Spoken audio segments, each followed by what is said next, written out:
ఈ AP ECET రాష్ట్ర పరీక్షను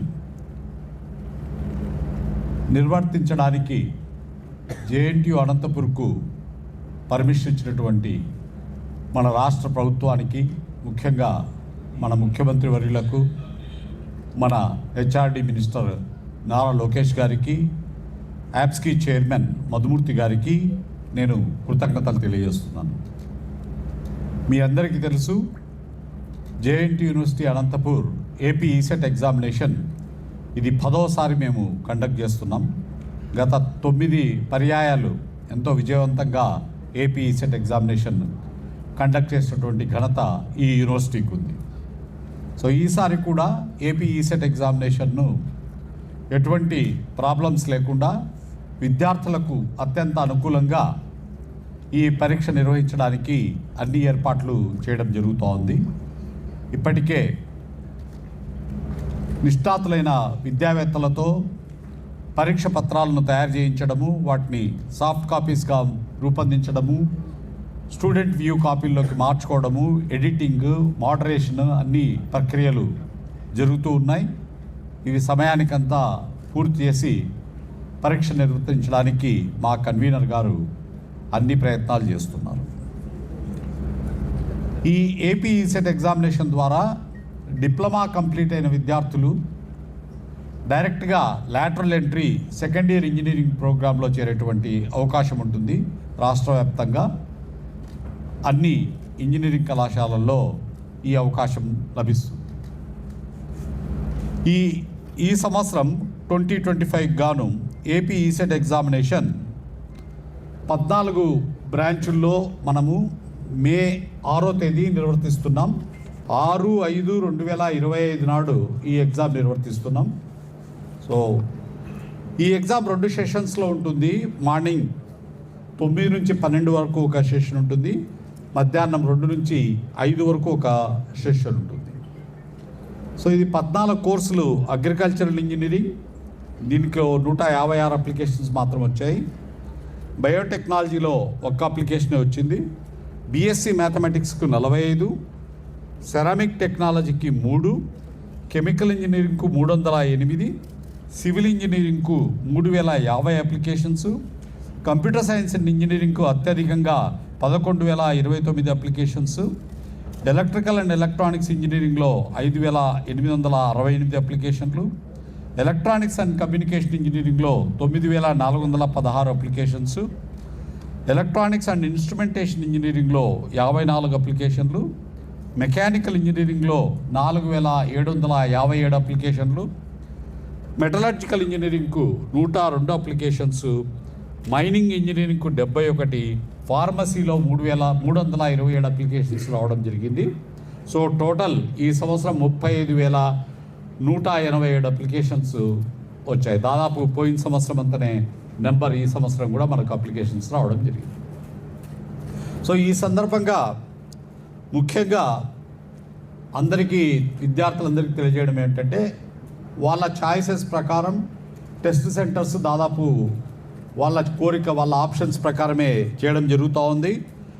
110 టెస్ట్ సెంటర్స్ ఉన్నాయి టోటల్గా. అందులో 1 హైదరాబాద్లో ఉంటే మిగతా 109 మన ఆంధ్రప్రదేశ్లోని 46 టౌన్లలో టెస్ట్ సెంటర్స్ ఏర్పాటు చేయడం జరిగింది. సో ఈ సందర్భంగా పాత్రికేయ మిత్రులందరికీ తెలియజేయడం ఏంటంటే, విద్యార్థులు కొన్ని నియమ నిబంధనలు పాటించాల్సి ఉన్నాయి. వాటిని మీరు రాష్ట్ర వ్యాప్తంగా విద్యార్థుల దృష్టికి తీసుకెళ్లాలని చెప్పేసి పాత్రికేయ మిత్రులందరికీ నేను రిక్వెస్ట్ చేస్తున్నాను. సో ఇందులో ముఖ్యంగా ఏంటంటే, ఈ ఎగ్జామినేషన్కు మార్నింగ్ సెషన్ 7:30కు అలో చేస్తాం, ఆఫ్టర్నూన్ సెషన్ 12:30 నుంచి అలో చేస్తాం. ఎగ్జామ్ స్టార్ట్ అయ్యేది 9 గంటలకు మార్నింగ్ సెషన్, 2 PM ఆఫ్టర్నూన్ సెషన్లో స్టార్ట్ అవుతుంది. కానీ దానికి 1.5 hour ముందే విద్యార్థులను ఎగ్జామినేషన్ హాల్లోకి అలో చేయడం జరుగుతుంది. కాబట్టి విద్యార్థులందరూ ఎంత వీలైతే అంత తొందరగా ఎగ్జామినేషన్ సెంటర్కు చేరుకోవాలని చెప్పేసి విజ్ఞప్తి చేస్తున్నాను. ఎందుకంటే 1 నిమిషం ఆలస్యమైన కూడా ఎగ్జామినేషన్లోకి అనుమతించడం జరగదు. ఈ విషయాన్ని దయచేసి అందరూ విద్యార్థుల నోటీస్ తీసుకురండి. ఒక్క నిమిషం లేట్ వచ్చినా కూడా ఎగ్జామినేషన్ హాల్లోకి అనుమతించడం జరగదు. వాళ్ళు ఇన్ని సంవత్సరాలు ప్రిపేర్ అయింది, ఈ సంవత్సరం అంతా ప్రిపరేషన్ అంతా వేస్ట్ అవుతుంది. కాబట్టి దయచేసి విద్యార్థులందరికీ ఇన్ఫార్మ్ చేయండి. ఎంత వీలైతే అంత తొందరగా పరీక్షా కేంద్రానికి చేరుకోవాలని చెప్పేసి కోరుతున్నాను. అట్లే మధ్యాహ్నం ఎగ్జామినేషన్ కూడా 12:30కే మనం అలో చేస్తాము.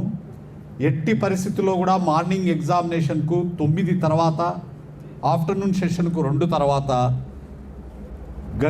ఎగ్జామినేషన్ గదిలోకి అనుమతించడం అనేది జరగదు. కాబట్టి విద్యార్థులందరూ దీన్ని దయచేసి దృష్టిలో ఉంచుకోవాలని చెప్పేసి ఈ సందర్భంగా నేను తెలియజేస్తున్నాను. విద్యార్థుల హాల్ టికెట్స్ అన్నీ 1వ తేదీ నుంచి 1 మే నుంచి అవైలబుల్ ఉన్నాయి. వాళ్ళు వెబ్సైట్లో నుంచి ఈసెట్ వెబ్సైట్లో నుంచి ఏపీ ఈసెట్ వెబ్సైట్లో నుంచి ఈ హాల్ టికెట్స్ డౌన్లోడ్ చేసుకోవాలని చెప్పి తెలియజేస్తున్నాను. అట్లాగే హాల్ టికెట్స్ డౌన్లోడ్ చేసుకున్న తర్వాత విద్యార్థులు వాళ్ళ టెస్ట్ సెంటర్ ఎక్కడొచ్చింది, మిగతా హాల్ టికెట్ నెంబరు, ఈ డీటెయిల్స్ అన్నీ కూడా ఒకసారి చెక్ చేసుకోవాలని చెప్పేసి ఈ సందర్భంగా విద్యార్థులందరికీ నేను కోరుతున్నాను. అట్లాగే ఇంకో ముఖ్య గమనిక ఏమిటంటే విద్యార్థులు ఎటువంటి క్యాల్కులేటర్స్ కానీ, ఎటువంటి హ్యాండ్ బుక్స్ కానీ, ఆ తర్వాత మొబైల్ ఫోన్స్ కానీ, స్మార్ట్ ఫోన్స్ కానీ, స్మార్ట్ వాచెస్ కానీ, ఎటువంటి ఎలక్ట్రానిక్ గ్యాడ్జెట్స్ కానీ పరీక్షా గదిలోకి అనుమతించడం జరగదు. కాబట్టి దయచేసి విలువైనటువంటి ఇటువంటి ఎలక్ట్రానిక్ సామాన్లు మీరు తీసుకొనే రావద్దు. ఒకవేళ తీసుకొని వచ్చినా బయటనే మీ పేరెంట్స్కి హ్యాండ్ ఓవర్ చేసి ఎగ్జామ్ గదిలోకి రావాలని చెప్పేసి తెలియజేస్తున్నాను. మీకు విద్యార్థులకు కావాల్సినటువంటి రఫ్ షీట్స్ ఎగ్జామినేషన్లోనే ఇవ్వడం జరుగుతుంది. కాబట్టి ఎటువంటి రఫ్ షీట్లు కూడా తీసుకురావాల్సినటువంటి అవసరం విద్యార్థులకు లేదు. అలాగే విద్యార్థులందరూ తప్పనిసరిగా ఈ 4 విషయాలు వెంట తెచ్చుకోవాలి. 1, డౌన్లోడ్ చేసుకున్నటువంటి హాల్ టికెట్, అలాగే డౌన్లోడ్ చేసుకున్నటువంటి వాళ్ళ అప్లికేషన్ ఫార్ము, అలాగే ఒక బ్లూ కానీ black ball point pen, ball point pen తెచ్చుకోవాలి. వాళ్ళ ఐడెంటిటీ కార్డు తెచ్చుకోవాలి. సో ఇవి 4 తప్పనిసరిగా విద్యార్థులు పరీక్షలకు తీసుకొని రావాలి అని చెప్పేసి ఈ సందర్భంగా విజ్ఞప్తి చేస్తున్నాను.